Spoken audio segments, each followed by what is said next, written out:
apakah dalam sholat duha mesti membaca surat Wad-Duha atau boleh surah-surah yang lainnya? Tidak ada kemestian membaca surat Ad-Duha. Jadi silahkan saja Anda bisa baca surat yang lainnya yang sekiranya sesuai dengan apa yang bisa Anda baca. Pertama, dari sudut apa yang Anda hafal.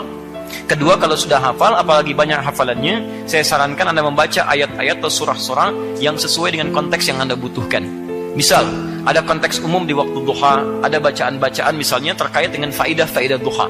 Apa di antara faidah duha? Kita bisa ambil di hadis riwayat Muslim nomor hadis 724 sampai 729. Duha itu pengganti seluruh tasbih dari tubuh kita.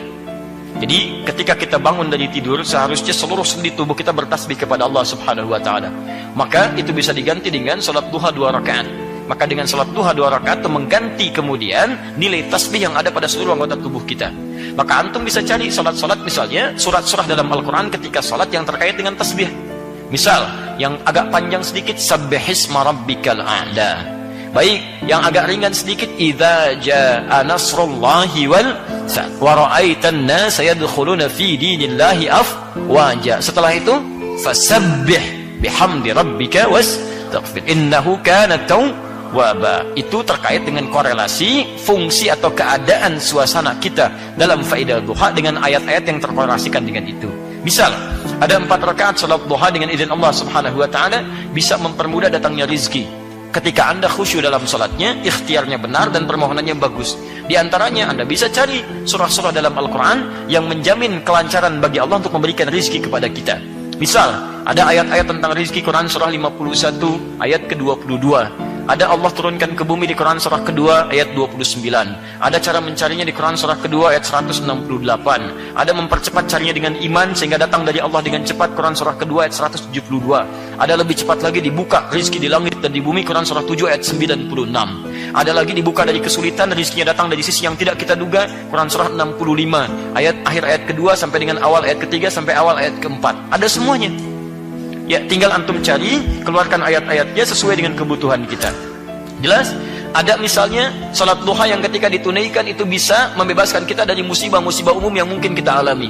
Musibah umum, bukan musibah yang harus menimpa kita secara khusus. Misal, di luar macet, orang lain macet, antum tiba-tiba bisa diarahkan. Pak, jangan lewat sini Pak, sini nggak bagus jalannya, antum ke sini aja. Bisa terjadi. Ada misalnya pekerjaan bahaya untuk antum. Ya, Pak, jangan ikut yang proyek ini Pak. Kenapa? Pokoknya Bapak nggak usah deh, nggak cocok buat Bapak. Bilangnya nggak cocok, padahal mungkin di sana ada yang bisa menjauhkan antum dari Allah Subhanahu wa taala. Kalau bukan Allah yang berkehendak, mustahil antum begitu.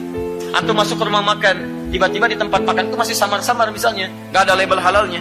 Taunya masuk aja makan mie, Masya Allah. Begitu sudah selesai makan, antum tanya, Pak, enak sekali. Oh iya, kan pakai minyak babi, misalnya. Antum sudah nggak bisa mengelak.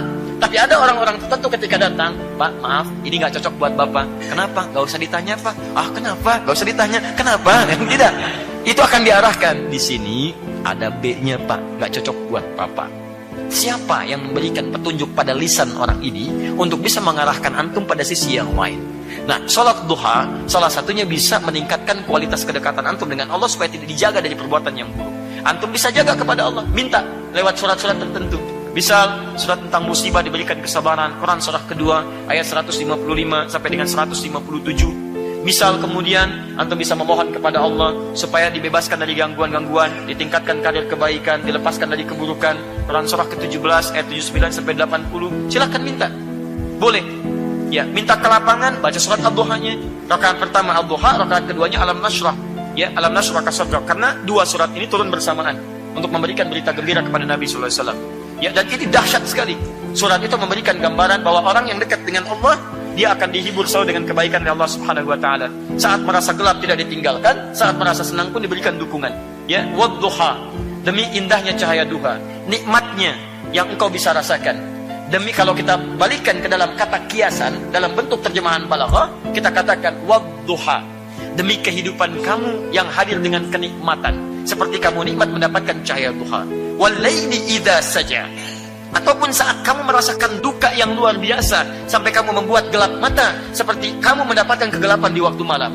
Ma wadda'aka rabbuka wa ma qala, yakinkan pada dirimu dalam suasana nikmat ataupun kamu gelap, saya tidak akan pernah meninggalkanmu, kata Allah. Jelas ya? Jadi kalau antum bacakan kalimat-kalimat itu, mohonkan kepada Allah, pahami artinya, rasakan dahsyat maknanya, maka ketika antum mohonkan dengan bahasa yang kuat, disitulah kalimat Allah diberikan kemudian jawaban-jawaban terbaiknya. Paham sampai sini? Tayyib. Witir setelah tahajud, boleh. Boleh. Ya, dan itu dianjurkan setelah selesai tahajud, antum witir. Dalilnya banyak di sini. Misal hadis riwayat Muslim nomor hadis 149 dari Ibnu Umar radhiyallahu taala anhuma. Kata Nabi, salatul laili masna masna. Kalau Anda ingin tunaikan salat malam, maka tunaikanlah mulai dengan 2 rakaat dulu. Nabi memberikan gambaran pada pemula ingin salat malam.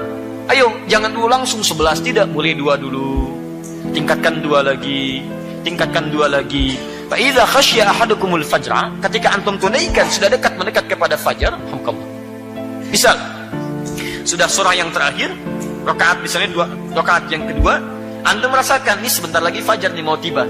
Maka kata Nabi, falyutir rakatan wahidah. Maka segeralah tutup dengan 1 rakaat witir. Di sini witir disandingkan dengan salat tahajud. Jadi utama ketika antum tahajud bisa juga tutup dengan witir. Ini keutamaannya. Paham sampai sini? Maka itu dalil yang paling baik saya kira untuk menunjukkan bahwa salat witir dirangkaikan dengan salat tahajud. Allah taala a'lam bissawab.